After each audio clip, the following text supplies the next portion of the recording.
స్వాంశనం శశాశోషణ త్రిప్లస్ కళ్యాణకి స్వాగతం.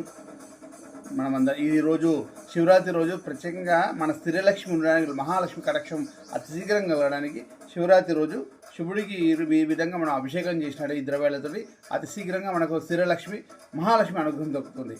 ఇది ఏం లేదు, ఈ శివరాత్రి రోజు మనం రాగి చెంబు తీసుకొని మన చక్కెర కానీ లేకపోతే మిశ్రి అనుకోండి, చక్కెర కానీ మిశ్రి కానీ ఏదైనా కూడా తీపి పదార్థం కొంచెం వేసేసి తర్వాత మనం ఇలాచీ ఉంటుంది కదా, ఇలాచీ పౌడర్గా చేసుకున్న తర్వాత ఇలాచీ ఏదైతే ఇలాచీ ఉంది కదా, ఇలాచీ పౌడర్ కొంచెము అది కూడా వేసేసుకొని ఇలాచీ పౌడర్ ప్లస్ మనము మిశ్రి రెండు కలుపుకున్న తర్వాత శివలింగం మీద మనం అభిషేకించినట్లయితే అతి శీఘ్రంగా స్థిరలక్ష్మి మనకు మహాలక్ష్మి అనుగ్రహం స్థిరలక్ష్మి ఉండిపోతున్నాడు. లక్ష్మీదేవి రక్షణ కలుగుతుంది. మహాశివరాత్రి రోజు చేయడం వల్ల అతి శీఘ్రంగా లక్ష్మీదేవి అనుగ్రహం ఉంటుంది. సంవత్సరం శరణమయ్యప్ప.